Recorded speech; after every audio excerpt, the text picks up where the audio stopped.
This is my true story. I worked my whole life for my son, believing he would care for me in my old age. But instead, he showed me cruelty I never imagined. One night, after shouting at me, he dragged me into the backyard and locked me in the shed. No food, no water, no light. He said, "You can live there like the animal you are." I sat in the dark, shivering, broken, humiliated. But I was not defeated, and you won't believe what I did next. Before that, tell me where you're watching from and what time it is there right now. And please subscribe so my story can reach more people. All my life was sacrifice. From the moment my son was born, I gave every piece of myself to him. I worked with hands that bled, with a back that ached, with a body that broke so he could have a future brighter than mine. I rose before the sun and often returned home long after it had set, carrying food, carrying books, carrying hope for the boy who carried my name. I never thought of myself, only of him. His education was my greatest mission. I skipped meals so he could have lunch at school. I patched my old clothes so he could wear new ones. I walked miles to save a few coins just to buy him what he needed. Every tear I shed was hidden, every pain I bore was silent because I wanted him to smile, to live without the struggles I endured. I saved for years so that when he was grown, he would never know the humiliation of poverty.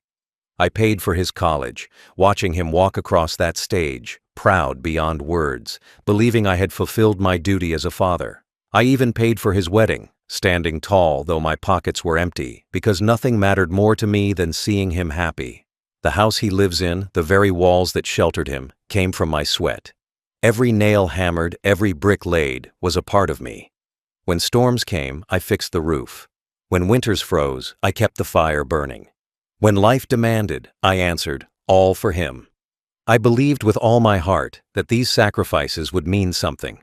That one day, when my hands could no longer work, when my body grew weak, when my steps slowed, my son would remember. That he would sit by me, talk to me, respect me, and treat me with the same love I poured into him. I thought old age would not be lonely because I had raised a son who would stand beside me. I believed my wealth was not money, but the family I built. I believed my true legacy was not property or accounts, but love that carried from one generation to the next. And so I gave him everything without keeping anything for myself. I thought his success was mine. His joy was mine. His life was mine. But I was wrong. My sacrifice became his arrogance. My love became his weapon. My silence became his excuse to mock me. I gave him everything, my strength, my years, my fortune. But he gave me back nothing but cruelty. And the house I built with my blood became the same place where I would one day be locked away like an animal. That was my sacrifice. A life given. A future built. A father's dream poured into a son who would not honor it. The cruelty did not come all at once. It began quietly, like cracks forming in a wall you once thought was strong. At first, my son's words carried less respect. Where once he called me father with warmth, now he spoke with impatience, as though my presence itself was a burden. Small sighs, sharp tones, rolling eyes, they were the warning signs. But I chose silence, convincing myself it was just stress, just a phase, just the pressures of life weighing on him. I told myself he still loved me, even if his words grew cold. Then the distance grew wider. At meals, he stopped asking about my day. He stopped caring if I had eaten. He laughed at stories I told, not with joy, but with mockery, as if my memories were useless, as if my life was just dust. His wife followed his example, watching him treat me with less kindness, and soon she too began speaking down to me. I went from being the man who built the home to being the old man they barely noticed. My seat at the table felt smaller each day. The jokes turned into insults. When I walked slowly, they called me weak. When I forgot small things, they called me useless. When I tried to help, they told me to sit down like a child in the way. Every word chipped away at my heart. But still, I endured. I told myself patience was better than anger. I told myself respect would return. I told myself my son would remember who I was. But cruelty does not stop once it begins. It grows bold, it tests the limits. And soon, it was no longer just words. My son began treating me not as family, not even as a guest, but as a burden to be tolerated. He made me fetch things he could reach himself. He made me clean small messes while laughing that at least I was useful for something. His wife laughed with him, and I lowered my head, swallowing my pride to keep peace in the house I once owned. Inside, my heart cracked. This was the boy I carried through sickness, the boy I fed when I was starving, the boy I clothed when I was shivering. Now he looked at me with eyes that carried no gratitude, only impatience. And I asked myself quietly if all my years of sacrifice had built this. A man who no longer saw his father as human. I endured it silently. I prayed for change. But cruelty, once it finds a home, only grows stronger. I did not yet know how far he would go. I only knew that respect was gone, and in its place lived arrogance and shame. The cruel act came on a night I will never forget. The day had already been heavy with arguments. My son had spoken sharply, his wife had joined him, and I had sat in silence, hoping the storm would pass. But storms do not always fade. Sometimes they break with violence. That night, after one more bitter word, he snapped. His eyes turned hard, his face twisted with anger, and he pointed to the door. Before I could rise on my own, he grabbed me. His hands, the same hands I once held when he was a boy, now dragged me across the floor. My heart pounded, my body trembled, but I could not fight. Age had weakened me, and cruelty had strengthened him. He pulled me into the backyard, the cold air biting against my skin. I asked him softly to stop, but my words were nothing to him. Behind us, his wife watched, not with pity, but with satisfaction. My son dragged me toward the shed, the same shed I had built years ago with my own hands. I remembered fixing tools inside it, storing wood, repairing broken things for the house. That shed was once a place of work and love. Now, it was about to become a place of punishment. He shoved me inside, the door creaking shut with finality. The lock clicked, and darkness swallowed me whole. No light, no food, no water. The air smelled of damp wood and dust. My bones ached against the cold floor.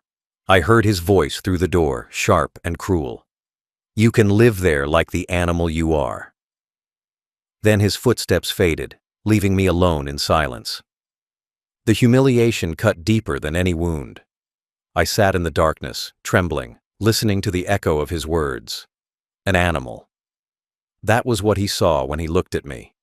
Not a father, not a man, not the one who raised him, fed him, clothed him, and gave him life. To him, I was nothing more than a burden to be caged. My chest burned with pain, not from the cold, but from betrayal. The hours dragged on, each one heavier than the last. My stomach growled, my throat dried, my body shivered.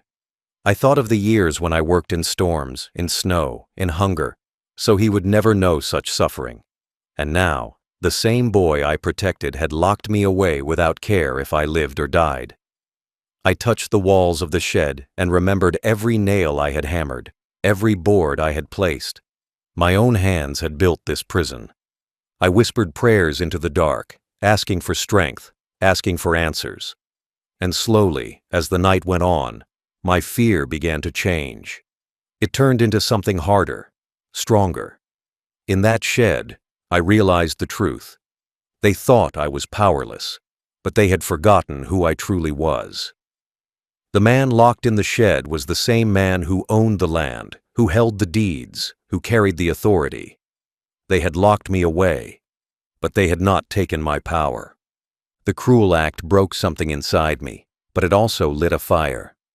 I knew then that this would be the last time I would ever endure such humiliation. I sat on the damp floor of that shed, my back against the cold wall, my body trembling in the darkness. The silence pressed down on me, broken only by the sound of my own shallow breaths. My knees ached, my hands shook, and my heart felt like a stone inside my chest. This was not just a room. This was not just punishment. This was humiliation. This was the moment when my son showed me that, in his eyes, I was no longer a father, no longer even a man. I was nothing but an animal to be locked away and forgotten. The floor was damp, the air heavy with dust, and every shadow in the shed felt like it was closing in. I wrapped my arms around myself to stay warm, though the chill went deeper than my skin.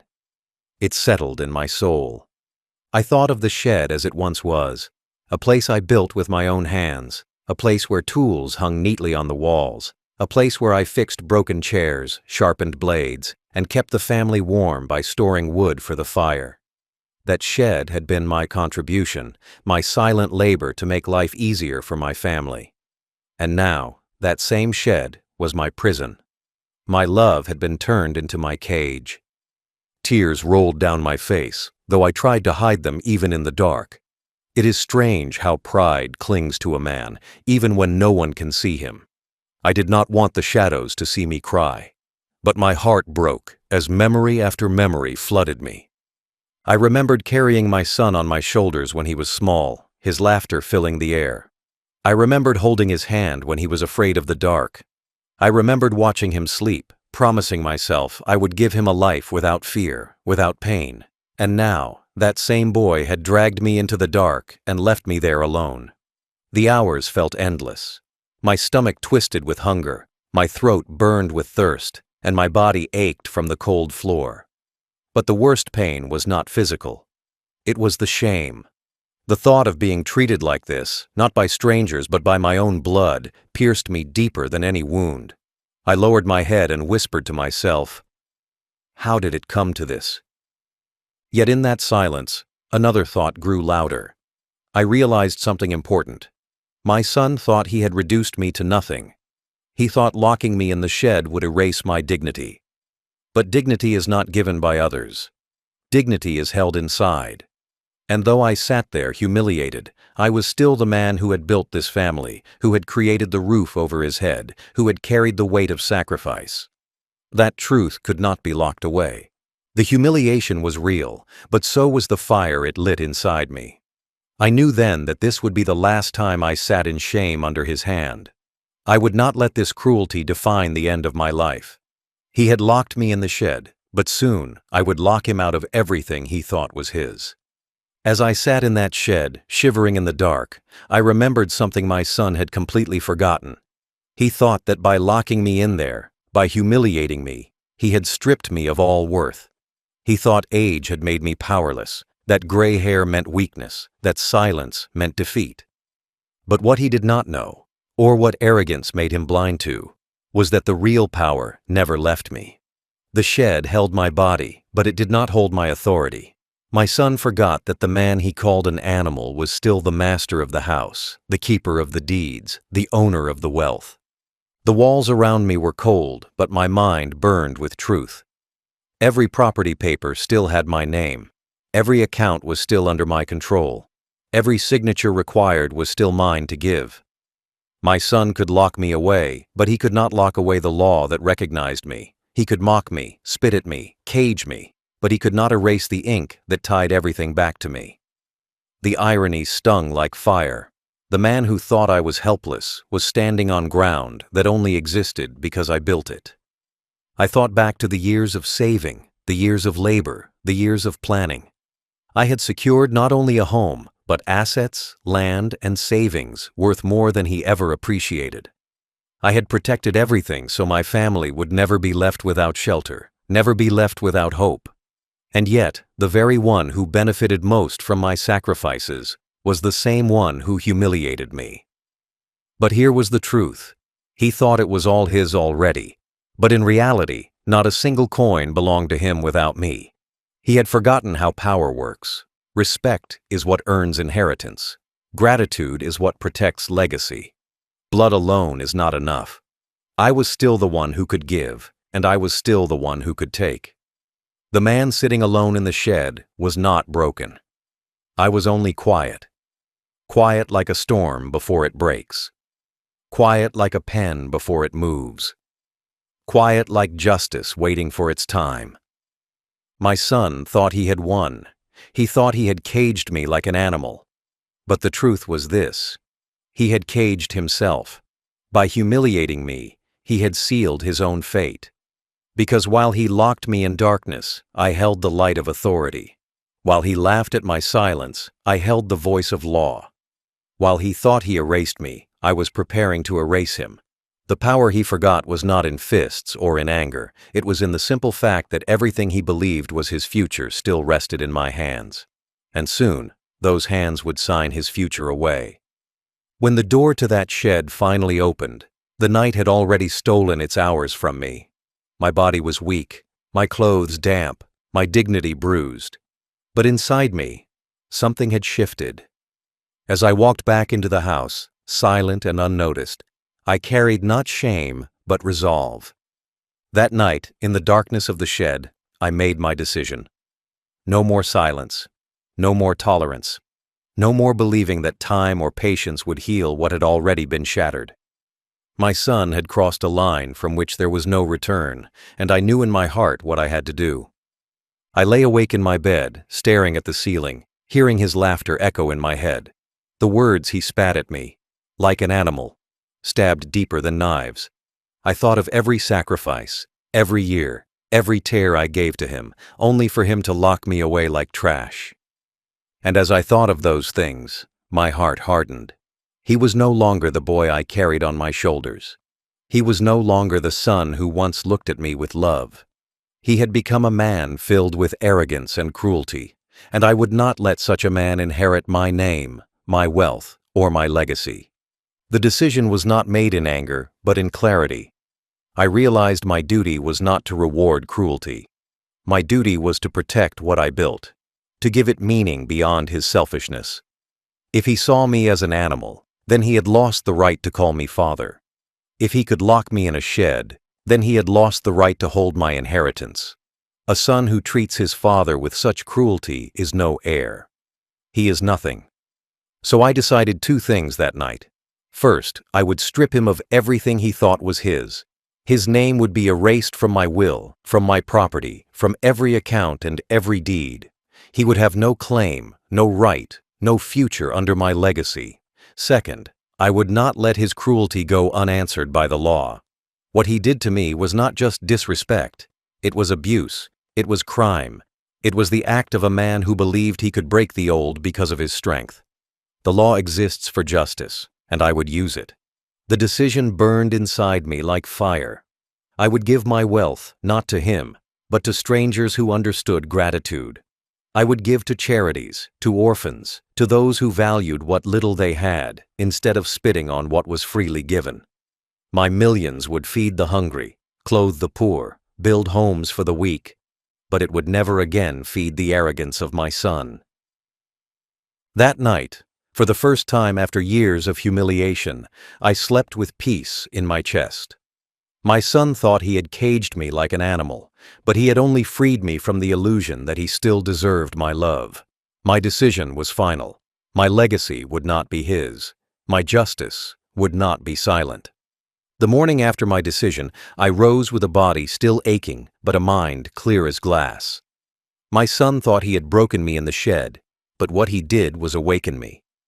I dressed in silence, walked out of the house, and carried myself straight to the lawyer's office. Each step felt heavy, but every step also carried strength.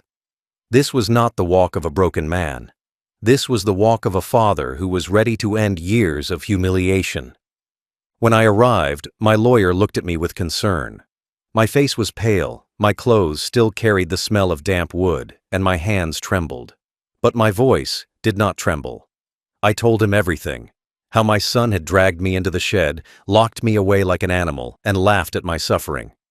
I saw the shock in his eyes, but he listened carefully. And when I finished, I gave him the instructions that sealed my son's fate. I told him to remove my son's name from everything. From the will, from the deeds, from every account, from every place where his name lived. I wanted it erased.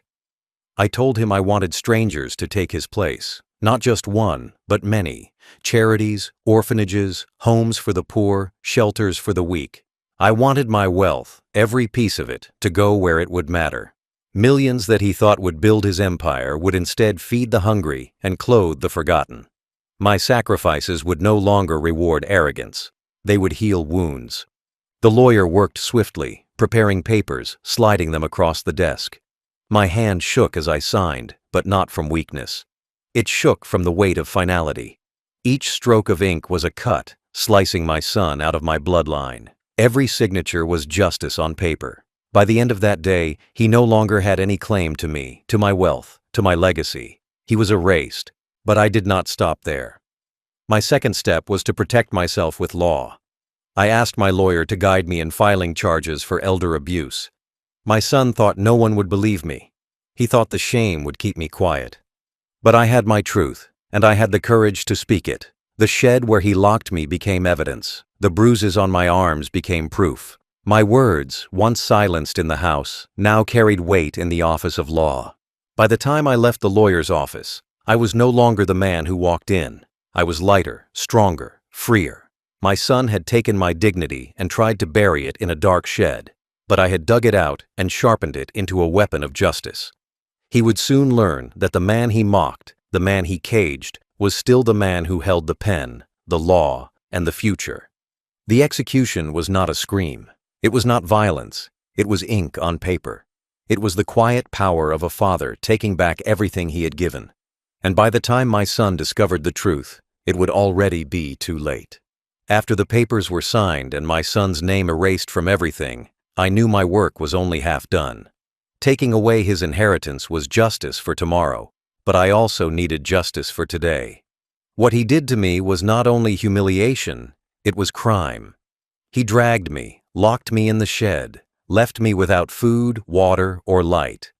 That was not discipline. That was not a mistake. That was cruelty, plain and clear. And cruelty has a price. My son thought no one would dare question him. He thought I would stay silent out of shame. But I was done being silent. I went to the police station the very next morning. My steps were slow, but they were steady. When I entered, the officers looked at me, an old man carrying years of pain in his eyes. They asked what they could do for me, and I told them everything. My voice did not shake. I spoke clearly about the night he dragged me across the yard, about the sound of the lock clicking on the shed door, about the hours I spent in the cold and dark like an animal. I told them his words, burned into my memory. You can live there like the animal you are. The officers listened, and as they did, I felt my shame lift. For the first time in years, I was not swallowing my pain. I was releasing it into the world where it could no longer be hidden. They asked for evidence, and I gave them what I had.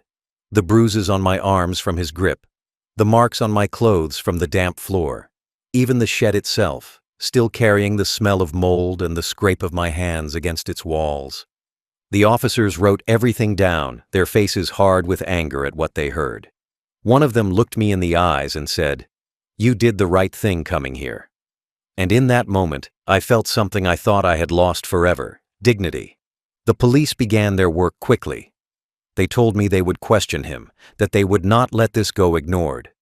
They spoke of elder abuse, of laws designed to protect men like me from sons who forget the meaning of respect.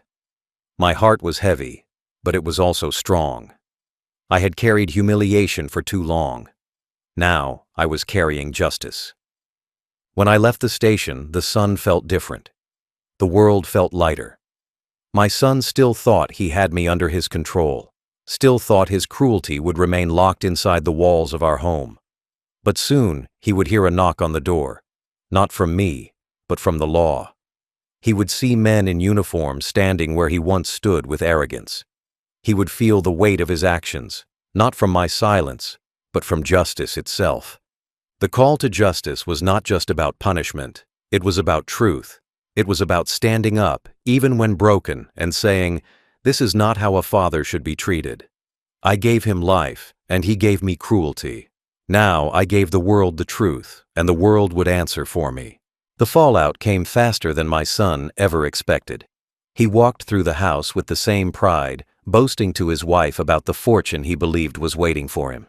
He bragged to neighbors about the land, the money, the inheritance he thought would one day be his. But pride is fragile, and when the truth finally came, it shattered him. The first blow was from the law.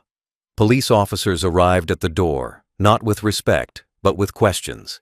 They asked about the shed, about the night I was locked inside, about the bruises on my arms and the fear I carried in my chest. My son's arrogance faltered. His face turned red as he tried to deny what he had done, but the truth was already too heavy to escape. Neighbors gathered, watching as the once proud man stumbled in his lies. They had heard my cries that night. They had seen the way he treated me. The mask he wore of being a good son cracked wide open, and behind it was nothing but cruelty. The second blow came when he discovered the inheritance was gone. He stormed into my room, demanding answers, shouting that I had betrayed him. But all he found was silence. By then, the papers were signed, the accounts transferred, the deeds rewritten. His name had been erased from everything. The millions he believed were his had already been promised to strangers, to charities, to people he had never met. His arrogance turned to panic, his pride to rage, his confidence to fear. For the first time, he realized he had nothing. Word spread quickly. Relatives whispered about him at gatherings, neighbors gossiped in the streets. The man who once strutted with pride now walked with shame. His wife, who once laughed at me, now turned her anger on him. She blamed him for their downfall, for the disgrace, for the wealth that slipped through their fingers. Their home, once filled with cruel laughter, now echoed with arguments. The respect he demanded had turned into pity and disgust. And me? I watched quietly. I did not need to raise my voice. I did not need to lift a hand.